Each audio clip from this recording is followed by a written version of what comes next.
तो ऑर्कला India IPO की listing बस कल ही है और जाहिर है हर किसी के दिमाग में एक ही सवाल घूम रहा है।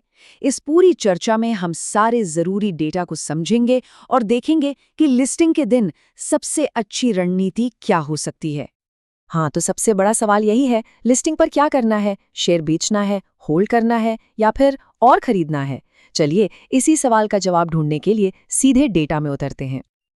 अच्छा, कोई भी स्ट्रैटेजी बनाने से पहले ना ये समझना बहुत ज़रूरी हो जाता है कि मार्केट का मूड आखिर है कैसा, आंकड़े क्या कहानी बता रहे हैं। तो सबसे पहले आईपीओ के कुछ ज़रूरी नंबर्स पर नज़र डालते हैं।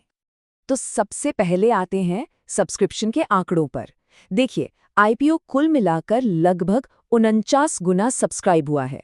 मतलब मार्केट में इसकी डिमांड तो जबरदस्त थी। रिटेल वाला हिस्सा भी करीब 7 गुना भरा। लेकिन असली कहानी तो कहीं और ही है। और ये है वो असली कहानी। क्यूआईबीज यानी जो बड़े बड़े इंस्टीट्यूशनल इन्वेस्टर्स होते हैं, उनका आंकड़ा देखिए, 117 गुना से भी ज्यादा। ये एक बहुत ही स्ट्रॉन्ग पॉजिटिव सिग्नल है। ये दिखाता है कि जो बड़े खिलाड़ी हैं ना, वो कंपनी के फ्यूचर को लेकर काफी कॉन्फिडेंट है।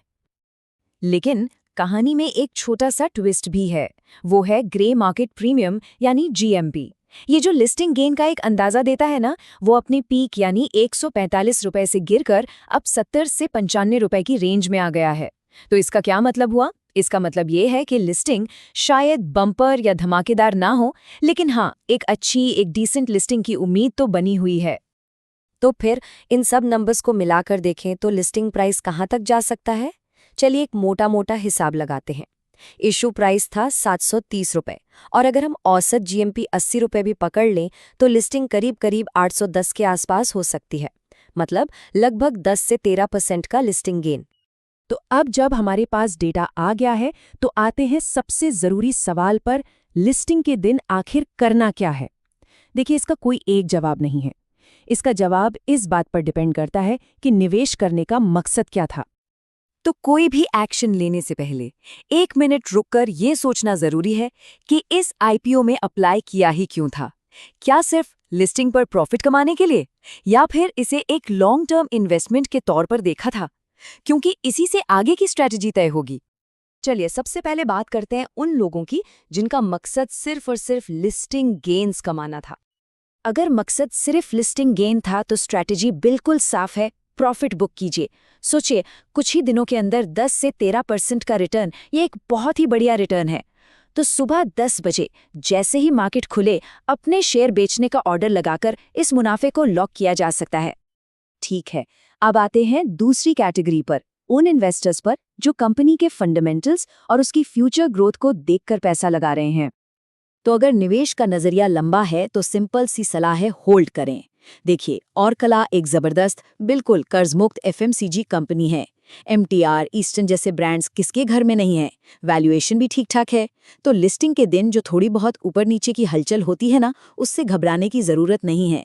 बल्कि अगर शेयर की कीमत थोड़ी गिरती भी है तो ये लंबी अवधि के लिए और शेयर ऐड करने का एक अच्छा मौका भी बन सकता है।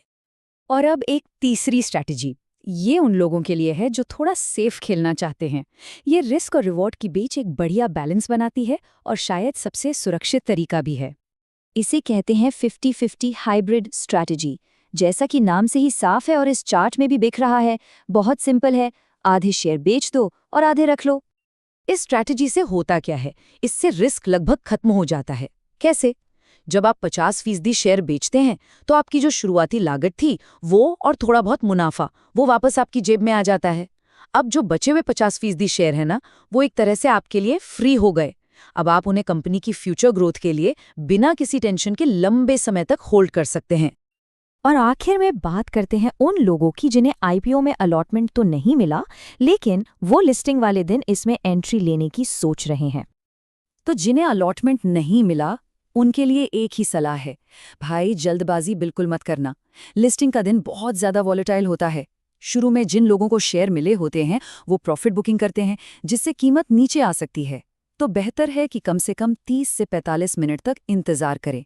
जब ये शुरुआती तूफान शांत हो जाए और शेयर की कीमत 800 से 825 रुपए की रेंज में आकर स्टेबल होने लगे, तब लंबी अवधि के लिए खरीदने के बारे में सोचा जा सकता है। तो चलिए अब तक की सारी बातचीत का सार निकाल लेते हैं। लिस्टिंग डे के लिए जो मुख्य बातें हैं उन्हें फटाफट से समेटते हैं। तो कुल मिलाकर बात यह है, सेंटिमेंट पॉजिटिव है, लेकिन लिस्टिंग बम्पर हो ऐसा जरूरी नहीं। 10 से 13% के गेन की उम्मीद की जा सकती है, और आपकी सही स्ट्रैटेजी पूरी तरह से आपके लक्ष्य पर निर्भर करती है। अगर सिर्फ लिस्टिंग गेन चाहिए तो प्रॉफिट बुक करें। अगर लॉन्ग टर्म का नजरिया है तो मार्केट की उठापटक में भी होल्ड करें। अगर सेफ खेलना है तो 50-50 वाला हाइब्रिड मॉडल बेस्ट है। और जिन्हें शेयर नहीं मिले वो खरीदने से पहले कीमत के स्टेबल होने का इंतजार करें। और हाँ, आखिर में ये याद रखना बहुत जरूरी है कि ये पूरी बातचीत सिर्फ जानकारी और विश्लेषण के लिए है। ये कोई इन्वेस्टमेंट एडवाइस नहीं है। शेयर बाजार में कोई भी फैसला लेने से पहले प्लीज अपनी रिसर्च खुद करें या अपने फाइनेंशियल एडवाइजर से सलाह जरूर लें।